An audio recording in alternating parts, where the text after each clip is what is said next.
Good morning, junior hockey fans.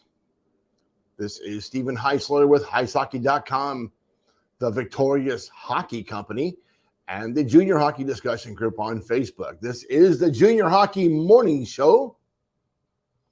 Live this morning, we are on the World Sports Broadcasting Network, WSBN.TV, Facebook, Twitter, YouTube, and very quickly, something more. Today is Wednesday, February 15th, 2023, the day after Valentine's Day. For all you that forgot about Valentine's Day and woke up on the couch or on the floor with a sore head, I feel your pain.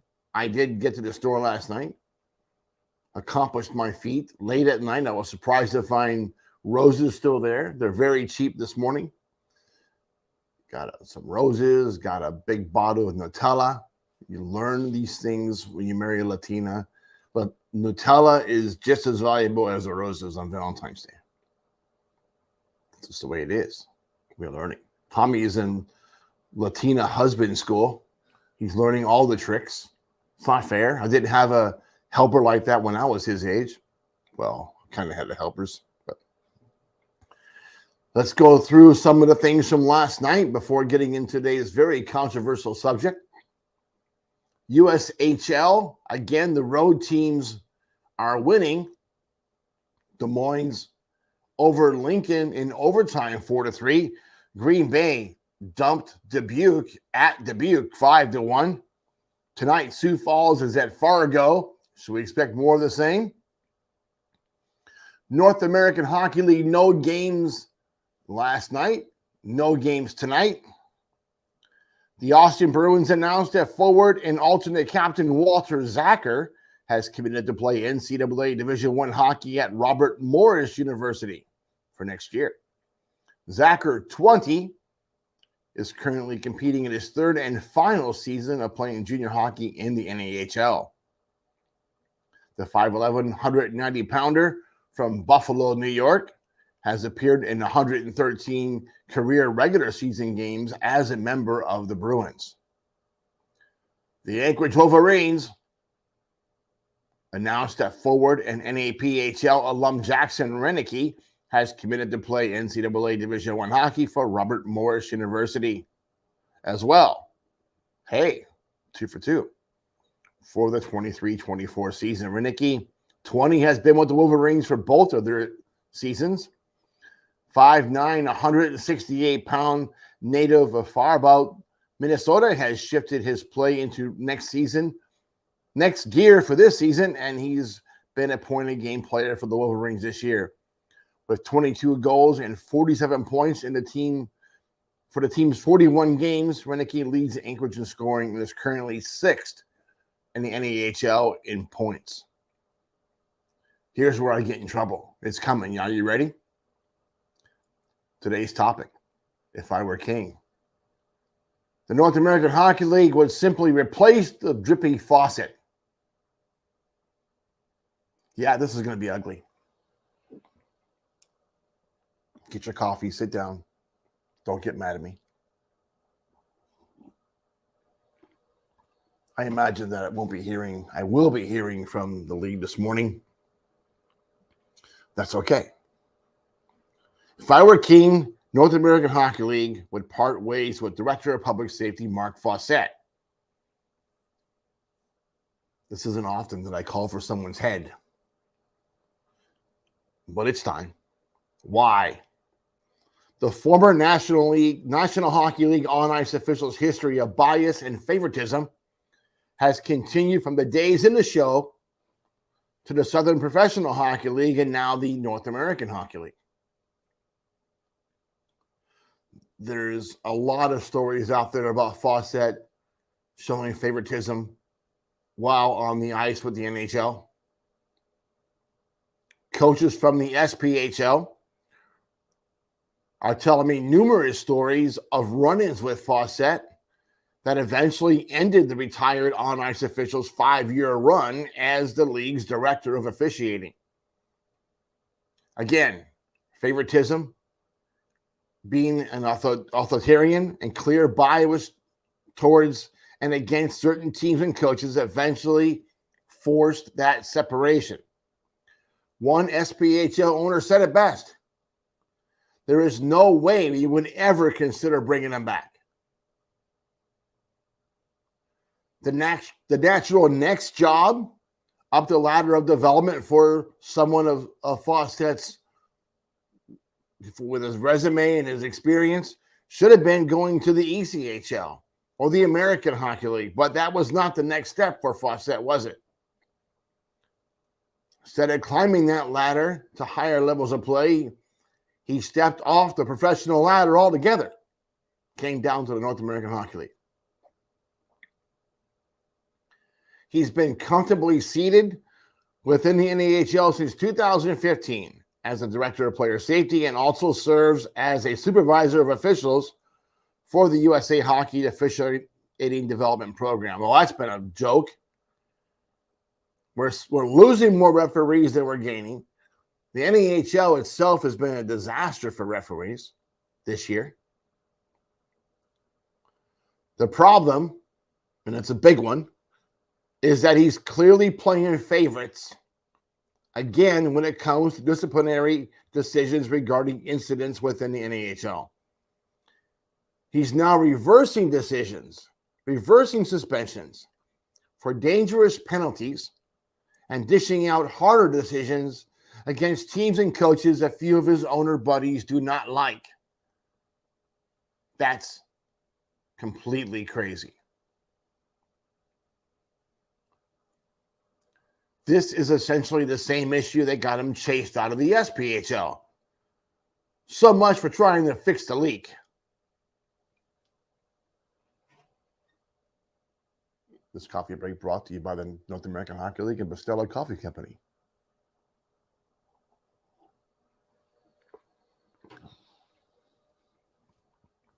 As a result, he appears entrenched within the league at this point, leaving many to wonder what's it going to take for the owners to force a change. Does a player have to be paralyzed or even lost because some of these questionable reversals? If something bad happens, Fawcett will take the shield. Oh, no, not my fault. I was just doing what I was told.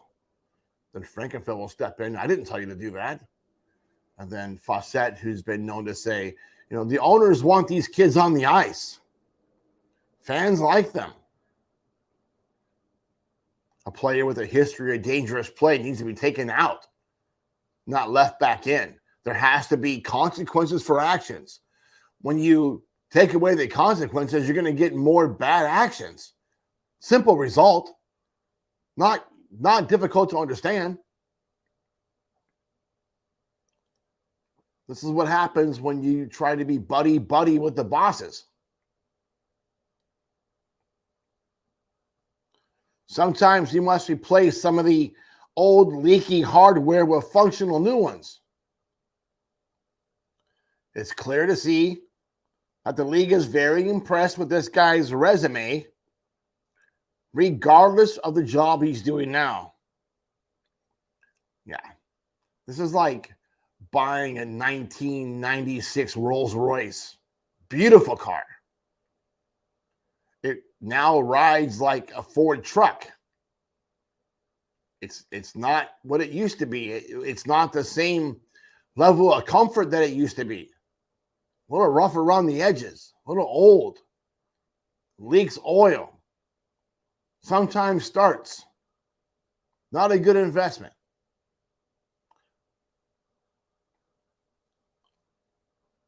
Let's call this dismissal a cost-saving initiative.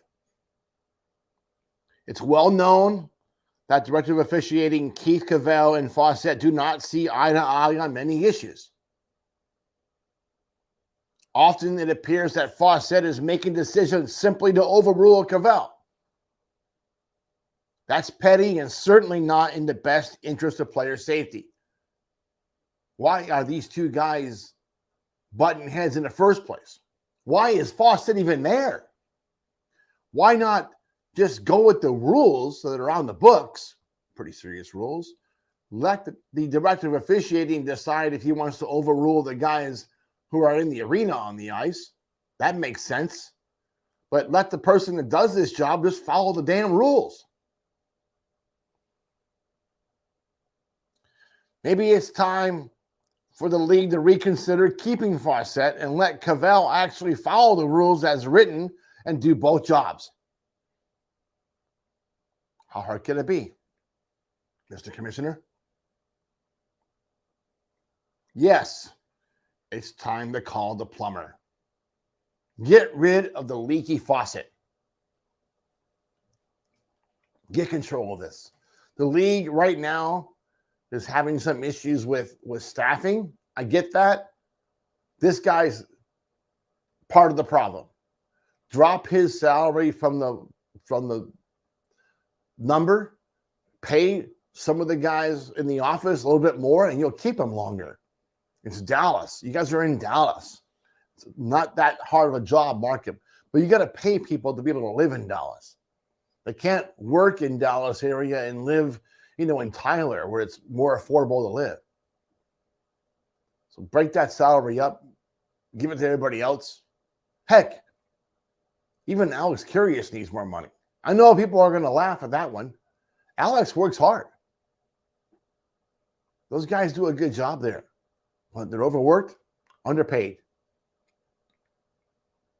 Maybe if Frankenfield sliced some of his salary, we can get more done. But Fawcett,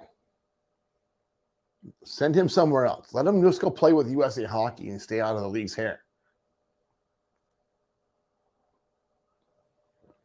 That would make sense. Why are we having this infighting within the league? Why are owners butting heads all over the place? I know the idea is to be competitive, but let that competition stay on the ice. You guys are supposed to be partners. This calling in on crap, is baloney. If it's a bad call and you want to get it reversed, okay, that makes sense. Or maybe the referee really didn't see it. But this other nitpicking is just poop on a stick. And the referees that are doing the same thing and focusing on certain organizations because you don't like a coach, grow some testicles. That's ridiculous. Be a professional. You're embarrassing everybody. It's got to end. People don't want to be referees because you guys are making a butt out of yourselves. Get a grip. And it's not all of you, it's just a few of you. If you're a linesman and you see the referee as being biased, call him out on it. Don't just go along with it. It's ridiculous. When you see a referee being inappropriate, leaving the ice, yapping to fans, shut that guy up. He's representing you. Grow some testicles. It's ridiculous. And it's enough. Let's get some real hockey guys back in and get them on the ice and wearing the stripes, and we'll end this problem. Where it's enough. It's over. That's it. Come on, Mark. Get a grip. That's it for today. Enjoy your coffee and have a